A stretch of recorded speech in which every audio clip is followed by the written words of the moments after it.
सबसे पहले एक मैग्नेटिक फील्ड माननी होती है, एक मैग्नेटिक फील्ड है। अभी ये जो एरो वगैरह हमने बनाए हुए हैं इनसे अभी डायरेक्शन को शो करेंगे हम लोग, है ना। एक कॉइल लेके आते हैं हम लोग ऐसी, और कुछ इस तरीके से अरेंज करते डायरेक्शन। ये मैग्नेटिक फील्ड लाइंस ऐसी ऐसी जा रही हैं, इसकी डायरेक्शन जो होगी इस बोर्ड से बाहर तरफ निकलती हुई होगी, है ना, क्योंकि डायरेक्शन कैसे बताई जाती है, टेंजेंट के द्वारा, है ना। जो ये मैग्नेटिक फील्ड लाइंस होती है उन पर खींची गई टेंजेंट के द्वारा, तो ये बाहर की तरफ है मैग्नेटिक फील्ड लाइंस। ये वाले जो एरो है ये मैग्नेटिक फील्ड को की डायरेक्शन को शो कर रहे हैं, और ये जो एरो है ये इस सरफेस, मतलब ये जो कॉइल है इसका जो एरिया है उसकी डायरेक्शन को शो कर रहा है। तो दोनों के दोनों, चाहे कौन हो, मैग्नेटिक फील्ड हो और चाहे ये कॉइल का जो सरफेस एरिया है, दोनों के दोनों एक ही डायरेक्शन में है, सेम डायरेक्शन में है दोनों, ऐसे ही दोनों सेम डायरेक्शन में है। ठीक है, तो दोनों के बीच में कितना एंगल बन रहा है, 0।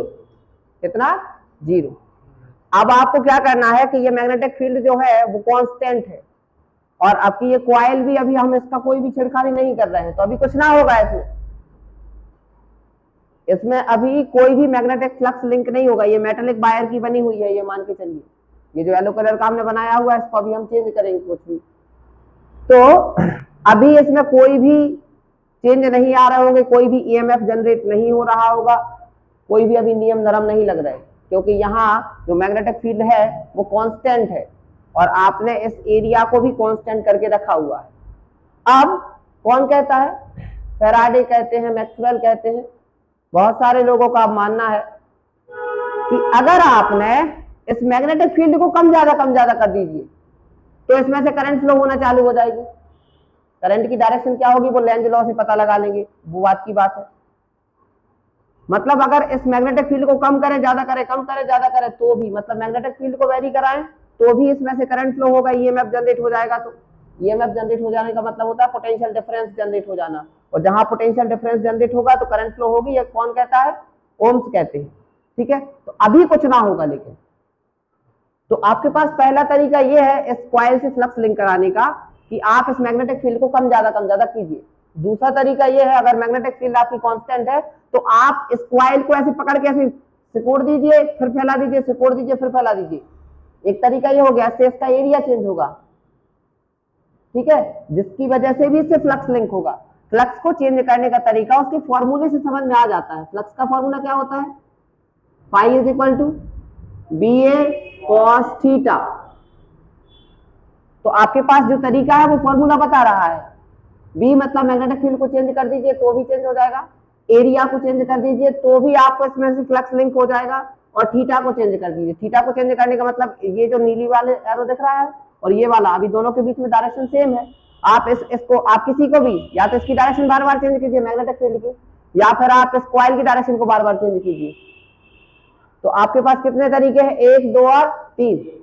मैग्नेटिक फील्ड को चेंज कर दीजिए, कम ज्यादा वेरी करा दीजिए तो भी फ्लक्स लिंक हो जाएगा इस कॉइल से। एरिया को चेंज करा दीजिए तो भी फ्लक्स चेंज हो जाएगा, और थीटा को चेंज करा दीजिए तो भी फ्लक्स चेंज हो जाएगा। यहाँ थीटा किसके बीच का एंगल है, ये कॉइल है, इसके एरिया के डायरेक्शन का और किसकी, मैग्नेटिक फील्ड के बीच का एंगल। तो मोशनल ईएमएफ, गतिक विद्युत वाहक बल का जो टॉपिक है उसमें आपको एरिया को चेंज करना सिखाया गया है। एरिया को चेंज करने का पहला तरीका तो ऐसा है, इसको पकड़ के सिकोड़ दीजिए, फिर फैला दीजिए, फिर सिकोड़ दीजिए, फिर फैला दीजिए। एक और तरीका है, एरिया क्या होता है, रेक्टेंगुलर शेप लिया हमने, इसका एरिया क्या होता है, लेंथ इनटू ब्रेड्थ होता है। इसकी लेंथ कितनी मान ले रहे हैं, L मान लें, ठीक है, और ब्रेड्थ अभी ब्रेड्थ को अभी कोई कंसीडरेशन नहीं कर रहे। एक मिनट, ये L मान लेते हैं, इसको कांस्टेंट L मान लेते हैं ब्रेड्थ को, और अभी हम इसको लेंथ को कोई भी कंसीडरेशन में नहीं ले रहे हैं। ठीक है, अभी ये कांस्टेंट रखा जाएगा। अब ध्यान देना, अब हम क्या करें, ये देखो, ये जब इस तरफ आएगी तो एरिया कम हो जाएगा, जब दूर जाएगी तो एरिया बढ़ जाएगा, फिर एरिया कम होगा, फिर एरिया बढ़ेगा, फिर एरिया कम होगा, फिर एरिया बढ़ेगा। तो क्या होगा, एरिया चेंज होगा। तो इस फॉर्मूले के हिसाब से क्या लिंक हो जाएगा इस कॉइल से, फ्लक्स। क्या लिंक हो जाने वाला है, फ्लक्स लिंक हो जाने वाला है। बात समझ आ रही है, ठीक। और अब आप फ्लक्स लिंक हो गया, अब फ्लक्स लिंक हुआ है तो करंट फ्लो होगी। ठीक है, क्योंकि फ्लक्स को क्या करवाया जा रहा है, चेंज। क्यों बार बार फ्लक्स चेंज कैसे हो रहा है? क्योंकि बार बार क्या चेंज हो रहा है? एरिया। तो फ्लक्स में चेंज होगा, लिंक जो फ्लक्स हुआ है, फ्लक्स लिंक होगा तो करंट फ्लो होगी। करंट फ्लो क्यों हुई है? क्योंकि एक इलेक्ट्रोमोटिव फोर्स जनरेट हो गया है इस कॉइल के अंदर, है ना। कॉइल के दो टर्मिनल जैसे बन गए, जैसे बैटरी के दो टर्मिनल होते, दो इलेक्ट्रोड होते, ऐसे इसमें भी दो टर्मिनल से बन जाते हैं। ठीक है, एक तरफ से इलेक्ट्रॉनों को धक्का लगता है और एक तरफ से क्या होता है? खिंचाव होता है। और बार बार जब ये ऐसे ऐसे हो रहा है तो बार बार इलेक्ट्रॉन ऐसे ऐसे झूला सा झूल रहे होंगे। तो यहाँ जो करंट अगर जनरेट होगी तो कौन सी करंट जनरेट होगी? अल्टरनेट करंट जनरेट होगी। अगर अल्टरनेट फ्लक्स अल्टरनेटली अगर चेंज हो रहा है तो करंट भी अल्टरनेट ही जनरेट होगी। ठीक है, तो आपसे क्वेश्चन ये पूछा जा रहा है कि इसमें जो ईएमएफ जनरेट हुआ है उसकी वैल्यू कितनी होगी। तो सबसे पहले आपको फ्लक्स की वैल्यू निकालनी होती है। फ्लक्स की वैल्यू कैसे निकालोगे? Phi is equal to B, तो हमने माना ही हुआ है मैग्नेटिक फील्ड है। ए की वैल्यू कितनी होगी? हम जब यहां से ये आती है तो हम सोचते लेते हैं कि ये एक्स वैल्यू खिसक आता है। ठीक है, तो length into breadth, length into breadth से क्या आ जाएगा? एरिया। और थीटा की वैल्यू हम कितनी कंसीडर करके चल रहे हैं? 0। तो फाई इज इक्वल टू क्या हो जाएगा? B into L X. अब इस फ्लक्स में हो रहा है चेंज। फ्लक्स में चेंज क्या हो रहा है? क्योंकि बार बार क्या चेंज हो रहा है? एरिया। तो फॉर्मूले के हिसाब से एरिया चेंज होगा तो क्या चेंज होगा? फ्लक्स चेंज होगा। तो फ्लक्स में चेंज निकालने के लिए आप इसका डिफरेंशिएशन कर दीजिए टाइम के रिस्पेक्ट में। बी और एल कांस्टेंट रखे, हमने कहा था पहले से इसको कांस्टेंट रखेंगे। मैग्नेटिक फील्ड को चेंज कर नहीं रहे तो वो भी कांस्टेंट है। केवल बार बार क्या चेंज हो रहा है? ये है ना, तो इसमें चेंज हो रहा है तो ये केवल एक्स में चेंज आ रहा है। तो बी और एल बाहर, dx अपॉन dt। कोई दिक्कत तो नहीं? यहां पर माइनस साइन लिया जाता है ना, अगर हम किसका नियम लगा, अभी नहीं ले रहे, बाद में ले रहे। ये हमने निकाल दिया। अच्छा, अभी किसका नियम लेके आ जाए? फैराडे का। फैराडे का नियम कहता है कि इंड्यूस्ड ईएमएफ की वैल्यू कितनी होगी? Minus d phi upon D t. Change in magnetic change in magnetic flux with respect to time is equal to E. ये माइनस साइन किसके नियम से आता है? लेंज लॉ से। लेंज क्या कहते हैं कि जो ईएमएफ जनरेट होगा उसकी डायरेक्शन कुछ इस तरीके से रहेगी कि जिसकी वजह से वो पैदा हुआ है उसी का विरोध करेगा।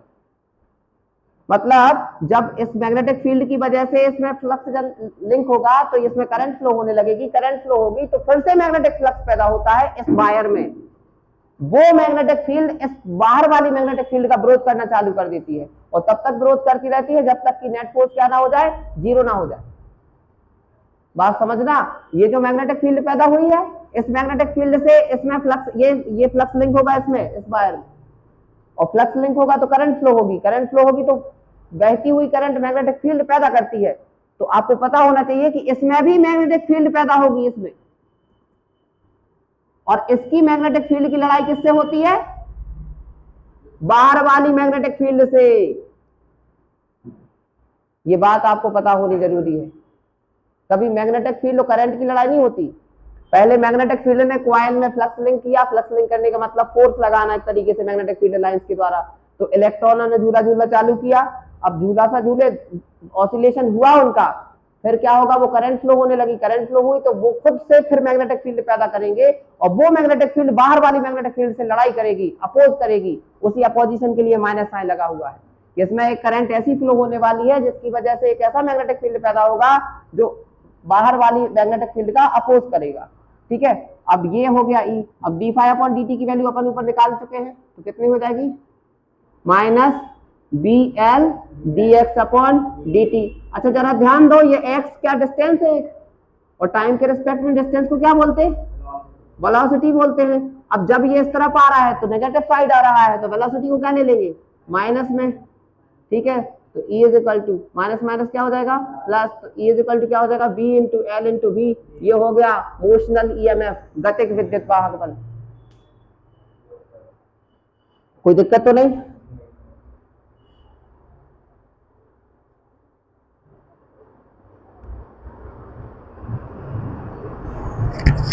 याद रखें